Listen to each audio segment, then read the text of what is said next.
بسم اللہ الرحمن الرحیم۔ شروع اللہ کے پاک نام سے جو بڑا مہربان نہایت رحم والا ہے۔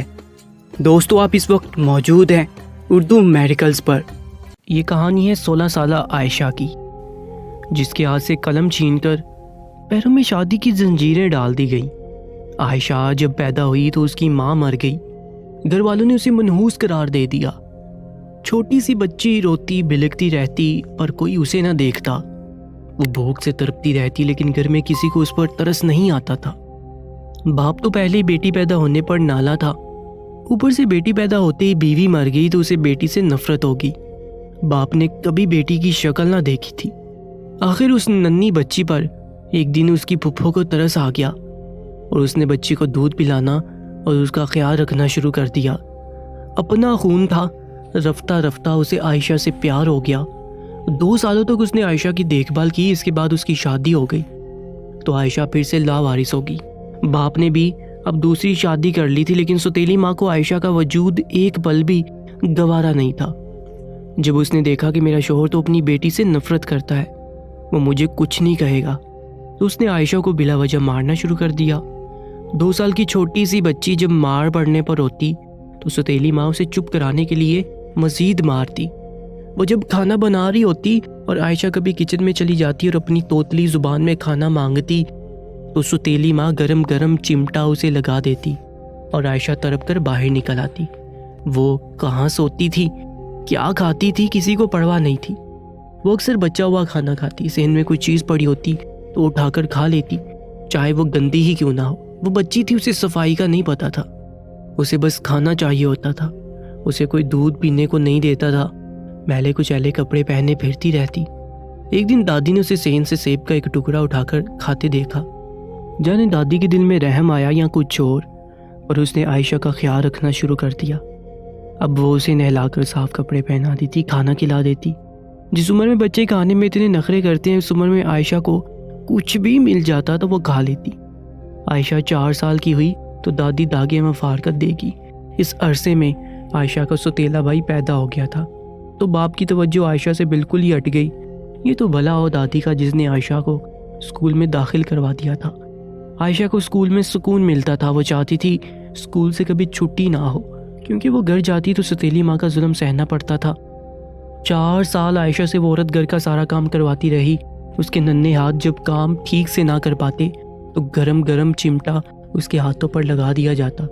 چھوٹی سی عائشہ چھپ چھپ کر روتی تھی اور اس کی سننے والا نہیں تھا۔ وہ اکثر اپنی ماں کو یاد کرتی اور اللہ سے شکوے کرتی کہ اس کی ماں کو کیوں اپنے پاس بلا لیا تھا اس نے۔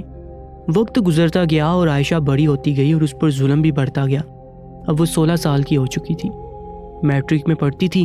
وہ اپنی سوتیلی ماں کو شکایت کا کوئی موقع نہ دیتی، لیکن پھر بھی اس کی شامت آئی رہتی تھی۔ نہ اسے کتابوں کے پیسے ملتے تھے، نہ یونیفارم کے۔ پھٹے پرانے یونیفارم میں وہ اسکول جاتی اور دل لگا کر پڑھتی تھی۔ عائشہ کی اب ایک 10 سالہ سوتیلی بہن اور 12 سالہ بھائی تھا، جو دونوں بڑی عیش سے رہ رہے تھے۔ ان کی ہر خواہش پوری کی جاتی۔ آج بھی عائشہ کو ان کا بچا ہوا کھانا ملتا تھا۔ وہ آج بھی چھپ کر روتی تھی، لیکن اپنی پڑھائی پر پوری توجہ دے رہی تھی۔ وہ سوچتی تھی کہ اچھا پڑھ لکھ کر کچھ بن جاؤں گی تو میری زندگی بدل جائے گی، لیکن سب خواب پورے نہیں ہوتے۔ ابھی عائشہ کا میٹرک کا رزلٹ بھی نہیں آیا تھا کہ اس کی سوتیلی ماں نے اس کا 40 سالہ بوڑھے سے رشتہ طے کر دیا۔ عائشہ روتی رہی، تڑپتی رہی، لیکن کسی نے اس کی فریاد نہ سنی۔ عائشہ کی سوتیلی ماں نے لڑکے والوں سے اچھا خاصا پیسہ لیا تھا، جس سے عائشہ کی شادی طے پائی تھی۔ اس آدمی کی پہلے 2 شادیاں ہو چکی تھی۔ پہلی بیوی مر چکی تھی اور دوسری طلاق لے کر جا چکی تھی، اور اب عائشہ کی باری تھی۔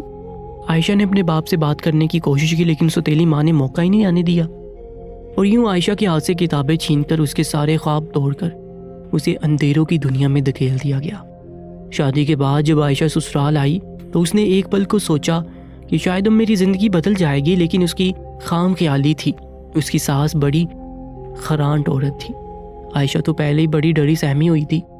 وہ جسمانی طور پر بہت کمزور تھی، کیونکہ اسے کبھی بھی اچھی خوراک نہیں ملی تھی۔ رات کو شوہر جب کمرے میں آیا تو عائشہ اسے دیکھ کر ڈر گئی۔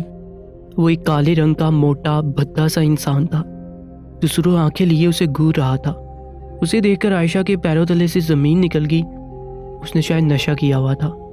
اس نے آتے ہی پہلے عائشہ کو تھپڑ مارا اور کہا کہ آج کے بعد جو میں کہوں گا تم وہی کرو گی۔ وہ آدمی ایک نفسیاتی مریض تھا جس نے عائشہ کو اتنی تکلیف پہنچائی، جسمانی تشدد کیا کہ صبح تک عائشہ ہاسپٹل پہنچ چکی تھی۔ اس کے چہرے اور جسم پر جگہ جگہ نیل پڑے ہوئے تھے۔ عائشہ کے شوہر کا نشہ اب اتر چکا تھا۔ اسے ڈر تھا کہ کہیں عائشہ مر نہ جائے۔ ڈاکٹر نے اس کی خوب بےعزتی کی اور اس بات سے اسے مزید غصہ آیا۔ ڈاکٹرز نے 2 دن تک عائشہ کو ہاسپٹل میں رکھا۔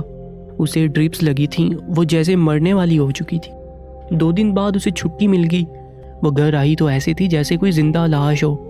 ساس کو وہ زہر لگ رہی تھی۔ اسے آتے ہی عائشہ کے بال پکڑ کر جھٹکا دیا اور کہا کہ تمہیں خریدا ہے ہم نے، پیسے دیے ہیں تمہارے، اس لیے کبھی اف بھی مت کرنا، جاؤ جا کر کھانا بناؤ۔ ساس نے اسے کچن کی جانب جھٹکا دیا۔ عائشہ کچن میں آ گئی۔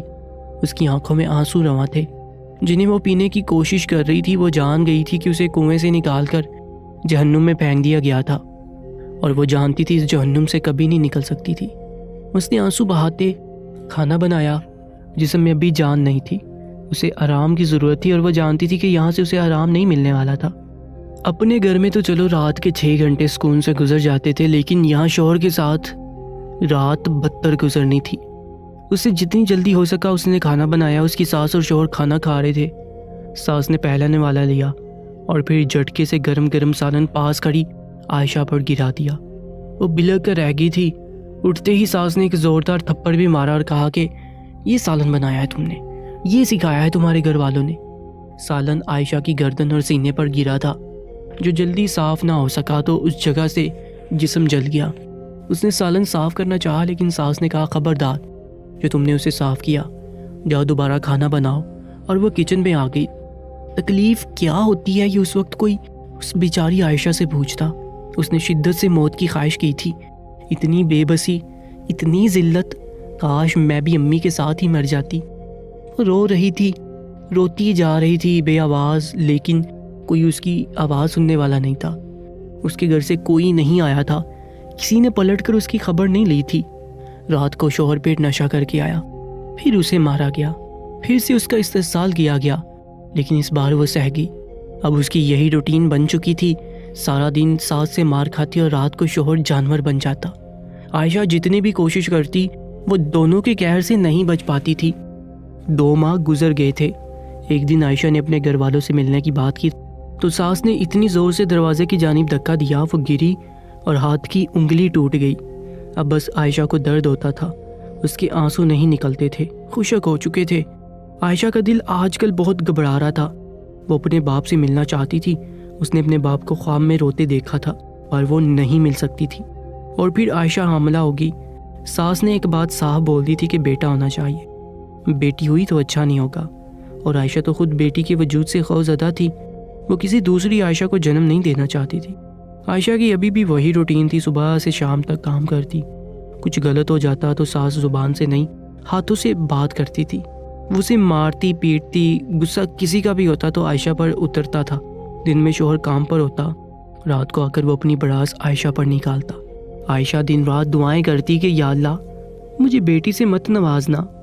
اس کی نمازیں اب لمبی ہو گئی تھی، وہ ہر وقت اللہ کا ذکر کرتی رہتی تھی۔